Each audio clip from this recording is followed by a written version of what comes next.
This episode of the Health Geeks Book Club podcast is brought to you by me, Sal, your financial pal. If you ever have questions or concerns about achieving your financial success or curious about what your retirement number is, give me a call and we can talk about your situation. If you're just getting started or you're down the road in retirement planning, I'm happy to help you wherever you are on your journey. Let's plan for tomorrow today. My office can be reached at 336-748-1271. I look forward to connecting with you soon. Hola, me llamo Salvador Valencia con Edward Jones, soy un asesor financiero y lo que hago yo es juntos planeamos sus metas personales y financieras. Juntos vamos a hablar sobre cómo podemos lograr sus metas y hablemos sobre cómo su dinero puede trabajar más fuerte. Si tienen preguntas en cómo se puede hacer, pueden llamarme a mi oficina al número 336-748-1271.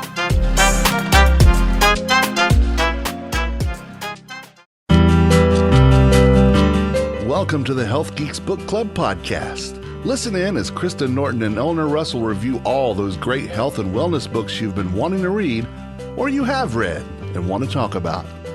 Here's Kristen and Eleanor.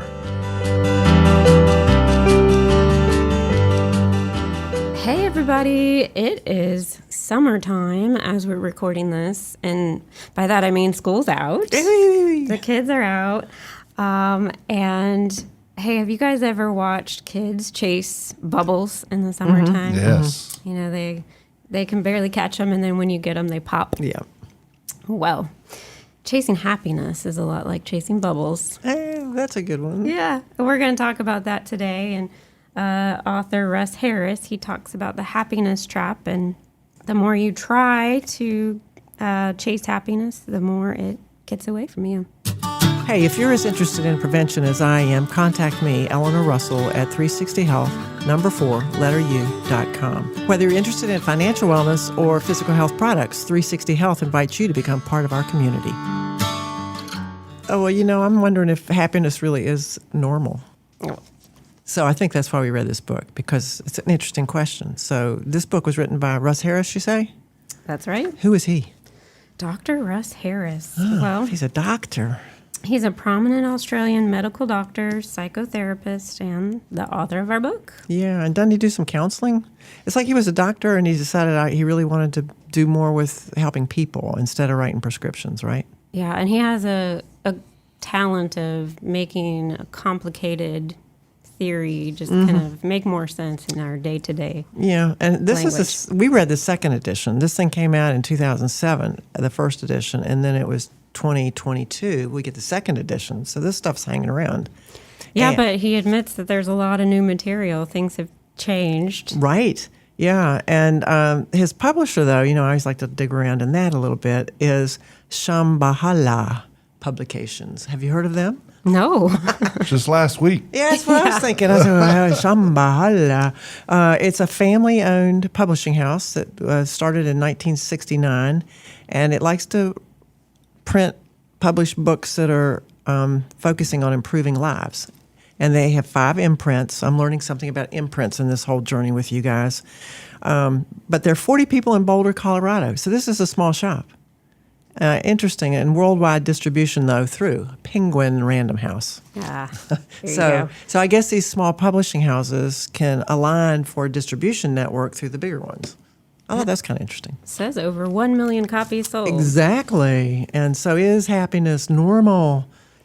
Well, yeah. I mean, there's myths that he calls out about happiness. What are the myths? Well, for one, like you said, it's normal. Or he states like happiness is the natural state for all human beings. This is the myth that we believe. Yeah, I was going to say, I thought he said no.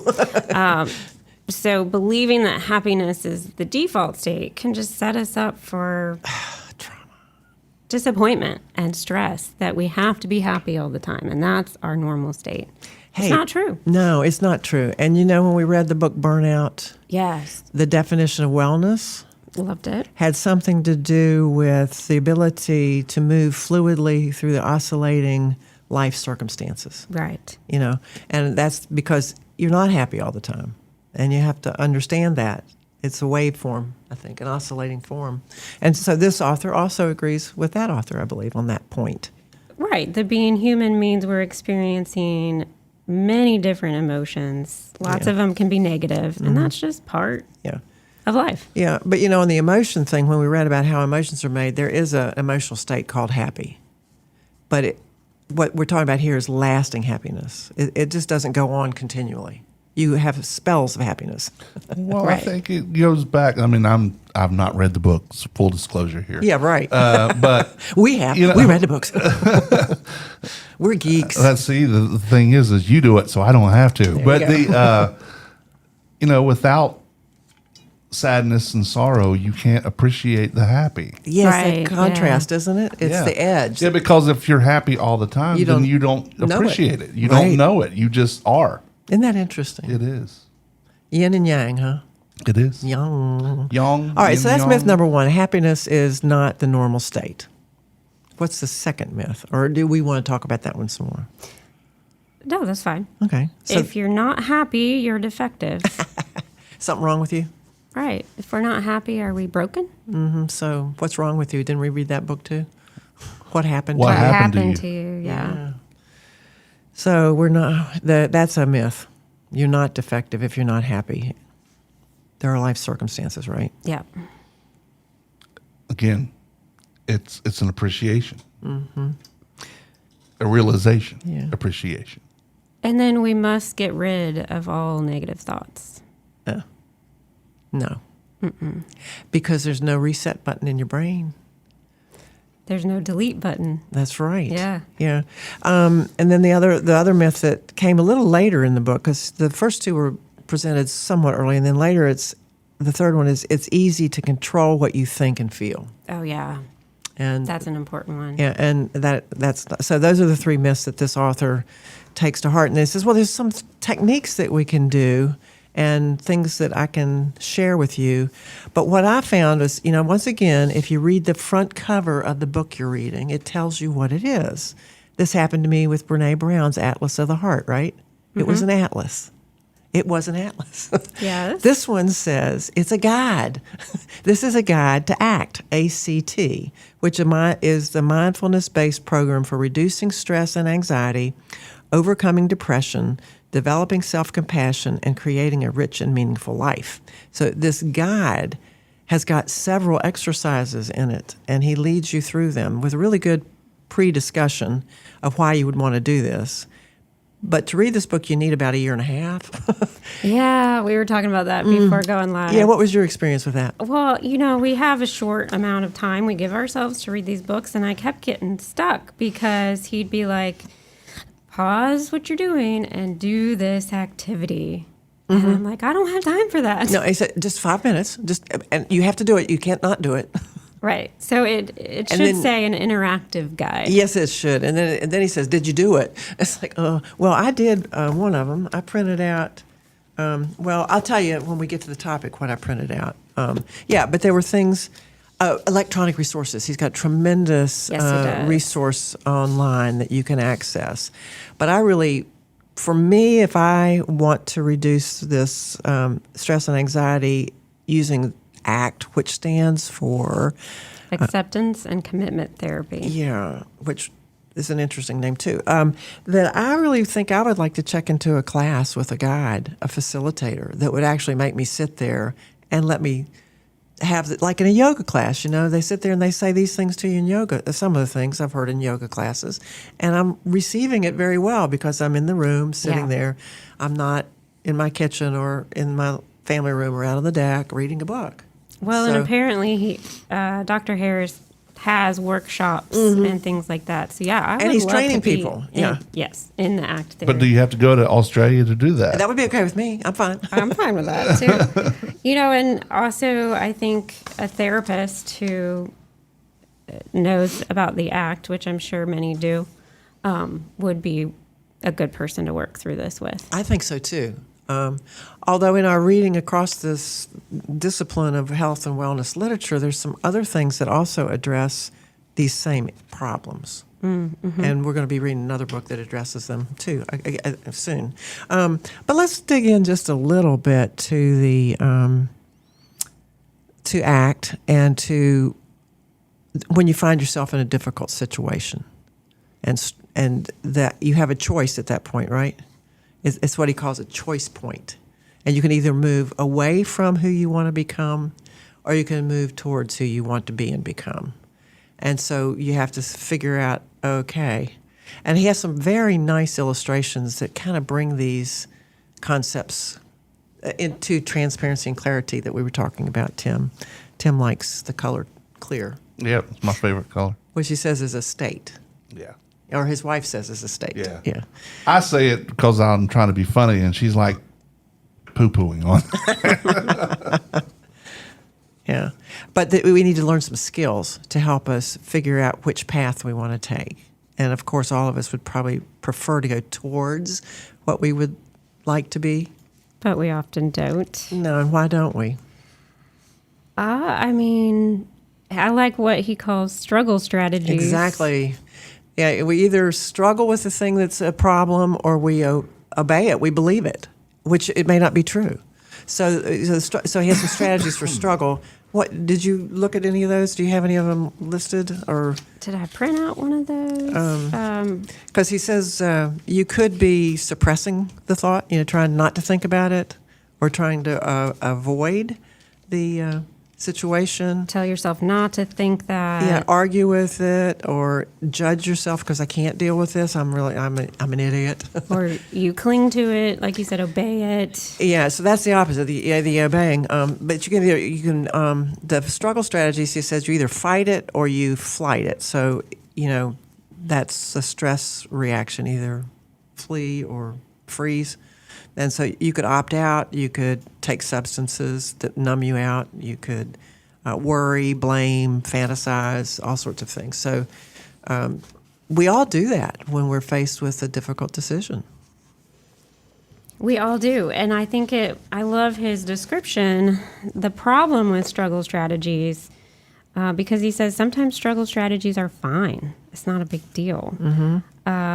The problem with using methods like these to try to control our thoughts and feelings, the answer is nothing if we use them sensibly, appropriately, and in moderation. We use them in situations where they can realistically work, and using them doesn't stop us from behaving like the sort of person we want to be, doing the things that matter to us. However, struggle strategies become problematic when we use them excessively. We use them in situations where they can't work, or using them stops us from doing things that matter to us.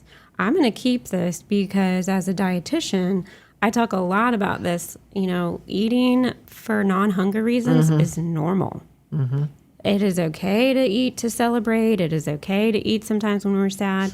But like he says, when we do that appropriately, sensibly, and in moderation, it's fine. But when we get in the habit of doing that all the time to fix a feeling or to ignore a feeling, that's when it stops you from doing the things that matter to you. And you're moving away from what you say you want to be and do. Exactly. Yeah. Yeah. And you can't get out of that. So I think it's interesting how our mind gets involved in that too, because it tells us stuff. And we've read a lot about what's going on in our thoughts. But your mind, so far, we really haven't defined what is your mind, right?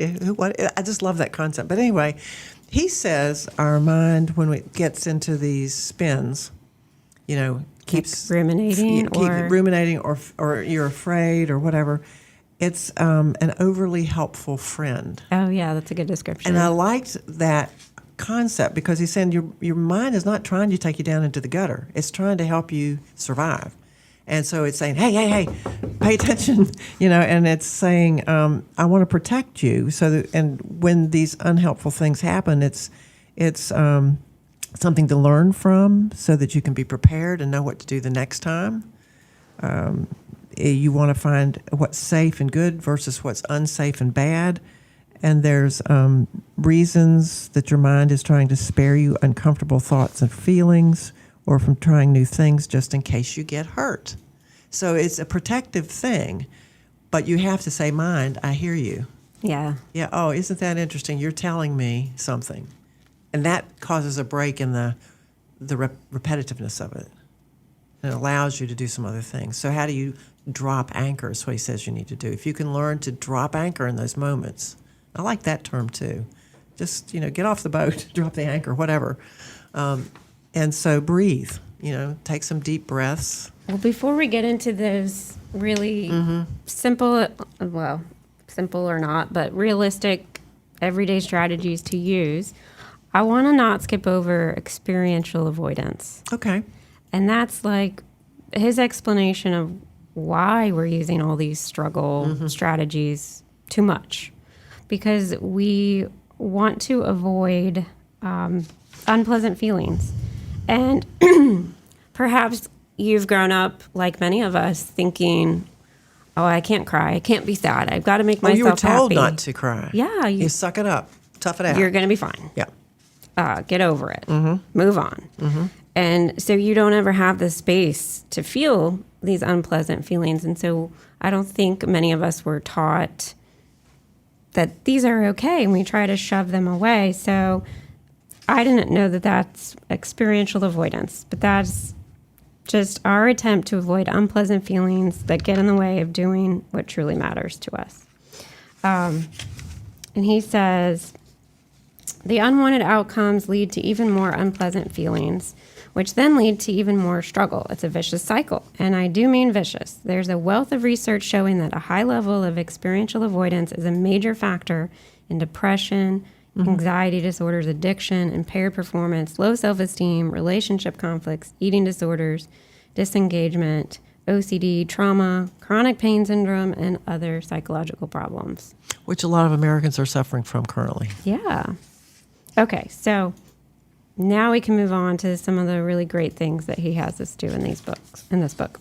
Well, even before that, it's like if you have a trauma or a bad thing happen to you or a bad situation that doesn't come out well, it imprints on your brain, right? Because we respond to that. There's a trigger, a response, and a recovery.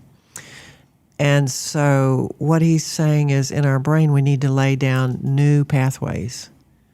We can't remove that old bad thing that happened or the fear that we experience. It's or the still negative thoughts that come up because of it. Right, but we need to lay down new pathways and more of them. And he says the brain doesn't work by subtraction but by addition.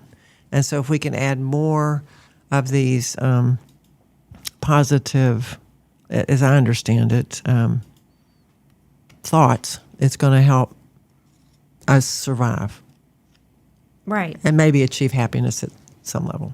So an example of how he just kind of keeps it so real in this book is during that section where he's like, your brain doesn't have a delete button.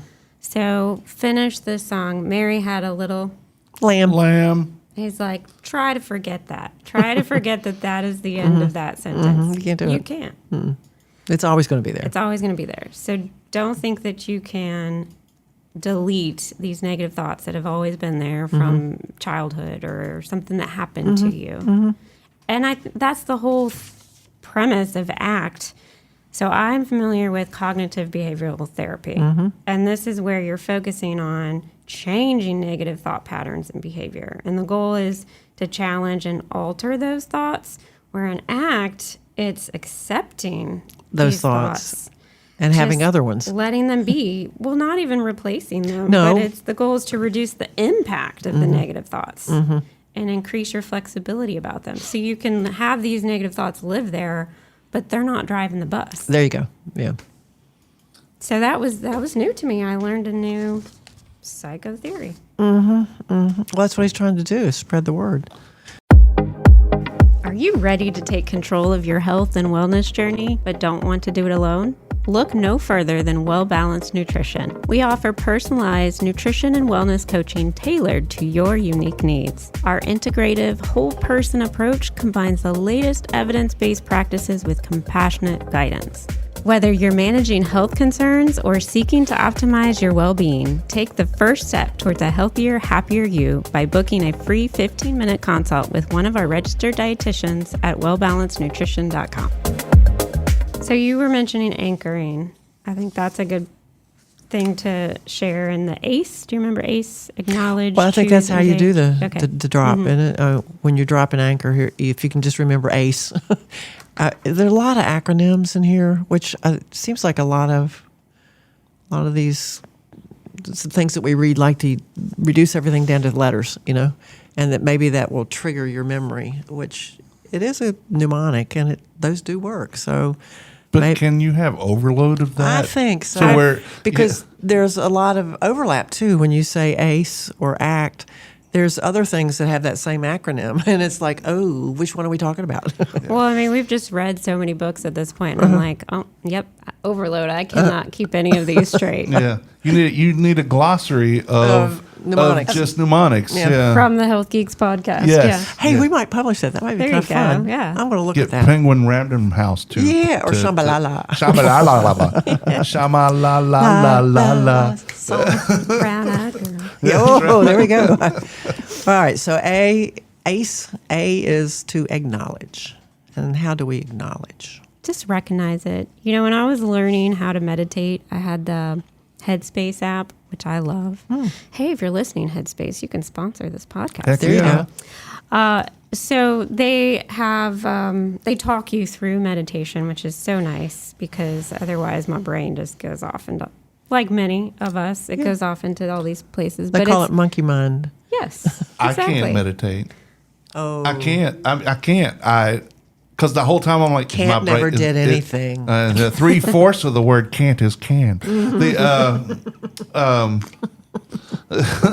Someone told me that one time. He said, can't never could do anything. I said, well, my name's won't, and I never will. But Jeez. Stubborn. yeah, I am stubborn. I should have been a Taurus, even though I'm a Scorpio. We're stubborn too. But because I'm always like, is my mind clear? Is my mind clear? No, it's not clear. I'm thinking of something. What am I thinking of? I can't ever get into the space. Oh, it's never supposed to be clear. You just watch them go by is what you learn to do. Say, oh, that mind, you just said that. I tell you, Headspace is great for teaching you, like, that these things are normal and then how to deal with it. So it has these little illustrations, just quick little cartoons as he's talking, and one of them is like you're sitting in a tree and you're watching the road, and your gaze is straight ahead, and you can see cars go by. You don't necessarily have to follow the car as it goes, right? Mm-hmm. You're just like, oh, there's a car. There's a red car. Oh, there's a blue van. And you're still just straight ahead, and you're letting it go on. And that's the acknowledge of this ACE, is that you're recognizing it and you're noting it. Yeah. Right? Like, oh, I notice anxiety right now. Yeah. I'm about to record the podcast. Yeah. Right. Yeah. But I'm noticing it. Yeah. I'm noticing it. All right. So that's acknowledge. And then what can we do next is C, is to connect with your body. And I actually tried this. And I have talked to people about things in this book. It's interesting. As much as I wasn't really crazy about it, I am talking to people about it. But I had something sort of surgy happen, and I thought, okay. And I just pushed my feet I was in my chair. Nobody saw what I was doing. I just pushed my feet into the floor, straightened my back up a little bit, and took a breath and moved my head a little bit. And that's about all you need to do to connect to your body. That you can do a more extensive connection, but in that moment, it worked. It was very interesting. I went, oh, okay. Okay, I was feeling that way. Okay, now I'm connected. And then you can engage. Yep. Yeah. With your body? That's where he says engage in the moment. Be in the moment. Be right? present, yeah. And you can do it in any order you want. Oh, sure. Which surprised me, but yeah. Yeah. Yeah. So it's he keeps saying, do this as your anchor, practice, practice, practice. You can do it anytime you're having an emotional storm, when you want to disrupt worrying, obsessing, or ruminating, when you want to interrupt any type of self-defeating behavior, when you keep drifting off into your thoughts or feelings, anytime your body is starting to lock up or freeze up. Yeah. And if you don't do some of these things and you just keep suppressing it, I'll deal with this later. You may end up having a rebound effect where things are even worse. Yeah, it makes me think of chandeliering, which we did talk about learned in the Burnout book. And that's also, I think Brene Brown coined that, where you just blow up over something little because everything is bottled up so far. Yeah. Right. Yeah. So for acknowledging, connecting, and engaging, one of the things that he also talks about is being wary of holding on to any belief too tightly. That beliefs are important, but you need to Just don't hold them too tightly because they may change. Beliefs can change. And then if thought helps create rich meaning in life, let it guide you. So if that belief is guiding you in a rich and meaningful way, it's okay to hold the belief. But pay attention to what's actually happening. So that you don't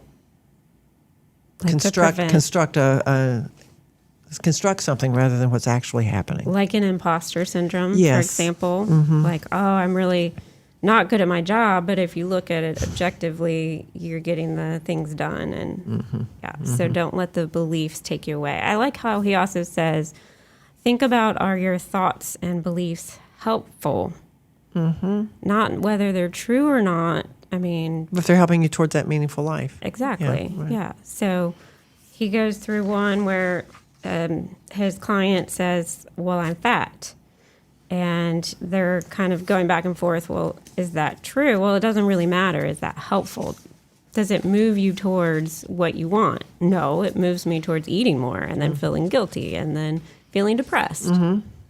So this whole book is about moving us more towards our values and that whole choice point, isn't it? Yes, and let's talk about the values, because that I thought was a really good section of the book, the distinction between values and goals. And so there was an exercise where he wanted me to go down 40 common values. So I printed out the checklist.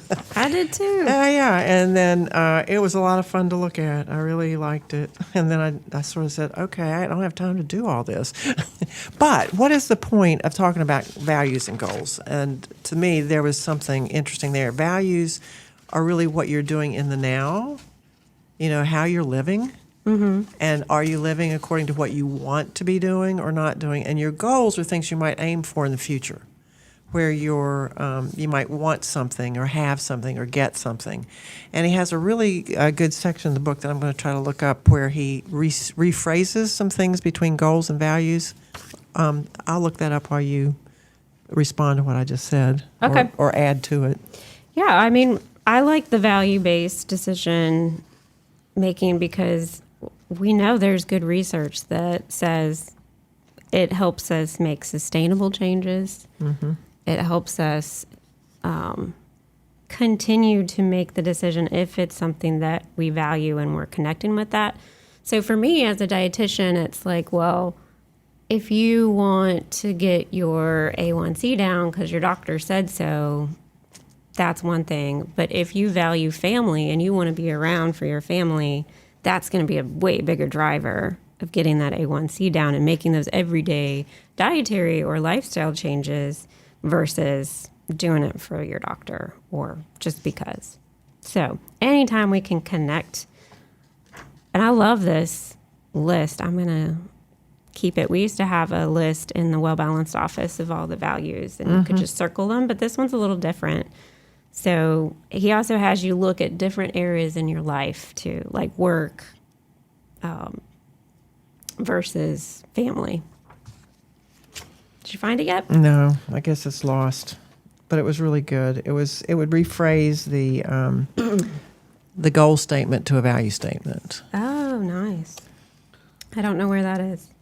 See, I have a problem with, this is me, not the book, not you guys, anything. The being driven by, think of what it costs others for your A1, like your A1C thing, as giving as I like to think that I am. I'm very selfish with Maybe family is not your value there. Maybe it would be just living your life to the fullest. Right. And I agree with that. And I think that's my point is I got to go from something. I want to enjoy it while I'm here, Mm-hmm. And Stephanie, my wife, a lot will say, but you're all I have. And I need you here. Yeah. And yeah. Yes, I get a guilt trip from that, of course. And that's not what she means, but she's just trying to convey to me that she needs me here. But I'm still, but I want that cheeseburger. which cheeseburgers So is you not need to the drop evil. anchor. Yeah, it's not the evil thing that everybody wants to call it, but It- over excessive use of cheeseburgers. But yeah, You're living. I am living. So you would identify with the independent value, choosing for myself how I live and what I do. Exactly. Mm-hmm. Yeah. Yeah, but then he had a really interesting conversation here about a couple deciding whether to have children or not. And that's a similar thing when you have a couple, together, because your survival it affects your partner's quality of life too, So how do you all talk that through? And they had a really good discussion about how you might do that. But moving away a little bit from your personal situation. Yes. I did find my list. Great. So let's say I want to find a partner. Okay, that's a goal statement. To be loving whether or not you have a partner is a value. To buy a house for your family to live in, that's a goal. To be supportive and caring towards your family, whether or not you buy a house, is a value. To go traveling overseas, that's a goal. To be curious, open, appreciative while you're traveling, even if you're just on your way to work, that's a value. And so I really kind of like the way he was restating these things that, I want these things, but how am I going to behave is the value. Right. Whether or not that thing happens or not, because that's where the disappointments come in. A lot of times we don't get the house, we don't get the partner, we don't get the job. And then all these reasons, our mind starts telling us why we didn't get that stuff. But we can still make the choices Yeah. that behave in that way, even if it's not the end result. So the action is the choice, the reaction is the value. Is that what you're saying? Kind of, yeah, or not the reaction, but just how do you go through that whole thing? Even if you do go on the trip, how do you behave on the trip? But if you don't go on the trip, are you still curious? Are you still, wanting to learn? Oh, yeah. Yeah, that's It's a who more you are. flexible viewpoint, too. And then I have not read Viktor Frankl's work, but I think I'm going to. I've heard it referenced so many times. It's time for me to maybe read it. He was It's called foreshadowing, y'all. Okay. He was a Jew in the Nazi concentration camps, and he watched, people go through, the ultimate choices we make when you don't have control over anything, and that's the thing that I always come up against these self-help books that are talking about I said, a lot of people don't have these choices. They don't have the resources. They don't have the money. They can't go on a 12-week outbound program or whatever. So it's unrealistic to me to say this is going to help everybody. So anyway, then this book here, Russ Harris, goes into that kind of a situation about core values being very helpful to people. Frankel writes, "We who lived in concentration camps can remember the men who walked through the huts, comforting others, giving their last piece of bread. He acknowledges that such people were few in number, but he points out that they offered undeniable proof that everything can be taken from a man but one thing, the last of the human freedoms, to choose one's attitude in any given circumstance, to choose one's own way." And I think what he's getting to is, are we living our lives, are we doing what matters? And so these are techniques to help us move off the self-criticism platform to making a difference. And the kindness, he speaks of kindness in here. And he talks about self-compassion. We've read about self-compassion. He prefers to call it self-kindness, I think. And so he has some great ideas to help us if we're struggling with any of those things. But for me, again, I feel I would need a guide. If I was in a spin or whatever, I don't think I could pull myself out by myself. Yeah, I agree with that. I think this book has fantastic resources and activities, but if you're someone who needs accountability to work with someone else, like most of us do, or just to learn how to do these things, then I think it would be even better as a workshop or with a therapist. Now, he does have the Happiness Trap 8-week online program. It's a personal growth program inspired by the book, but going beyond it. It's filmed, very entertaining, suitable for pretty much anyone. So you can check that out if you want a more interactive. Well, I was going to say, I did learn something in here. I mean, I learned a lot, but one thing that I found fun. Do you know who Robert the Bruce was? Robert the Bruce was back in Scotland. Yes. You know who he is. And he was in a prison or something watching a spider spin a web, weaving a web. And it kept failing and kept failing and kept failing. So he's the one that came up with, if at first you don't succeed, try again. And there's really interesting little history that goes with that. And then also I was thinking about the book we read that we don't talk about much called Anchored by Deb Dana, and it was about the vagus nerve. Mm-hmm. There was some connections from this work to her work as well, I've thought. And she was this idea of flavoring and savoring that he brings up in here is where we should savor these good moments, because there are two kinds of happiness. There's eudaimonia and eudaimonia. Can you say it? Hedomonia and eudaimonia. There we go. So we know about hedonism, right? Okay. Mm-hmm. Pleasure seeking. Yep. And then there's eudaimonia, which is flourishing, which is where we get back to our wellness concept. Wellness to me is if we're flourishing, if our lives are feeling good and making a difference and serving and all that kind of stuff. And so he kind of goes down that road about flavoring and savoring, but in baby steps and one step at a time. Don't try to bite off too much of this thing. Just a little bit makes a difference every day.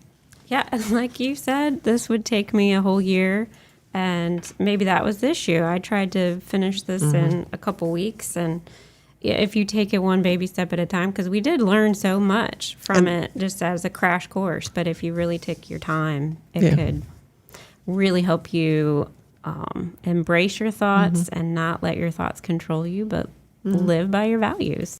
This episode of the Health Geeks Book Club podcast is brought to you by me, Sal, your financial pal. If you ever have questions or concerns about achieving your financial success or curious about what your retirement number is, give me a call and we can talk about your situation. If you're just getting started or you're down the road in retirement planning, I'm happy to help you wherever you are on your journey. Let's plan for tomorrow today. My office can be reached at 336-748-1271. I look forward to connecting with you soon. Hola, me llamo Salvador Valencia con Edward Jones, soy un asesor financiero y lo que hago yo es juntos planeamos sus metas personales y financieras. Juntos vamos a hablar sobre cómo podemos lograr sus metas y hablemos sobre cómo su dinero puede trabajar más fuerte. Si tienen preguntas en cómo se puede hacer, pueden llamarme a mi oficina al número 336-748-1271. And any of our counselor friends that are out there, I'd like to know your opinion about some of this. It's kind of interesting. And I know Cyrus Bush has been on the show with us before talking about tapping, emotional freedom technique. I think there could be some collaborations in these methodologies. Yeah. So I'm Eleanor at 360 Health, making healthy happen one day at a time, one body at a time, trying to reduce toxic exposures in the products we use on our body, what we clean our homes with, and also what we put in our bodies. If you're interested in prevention, reach out. I'd like to talk about that. And I'm... Who are you? Woo! And I'm Kristen Norton. I'm a registered dietitian with Well Balanced Nutrition, where we offer nutrition coaching one-on-one, virtually and in person if you're in the area. And we invite you to visit wellbalancednutrition.com, where you can find out more about us or set up a free clarity call to chat.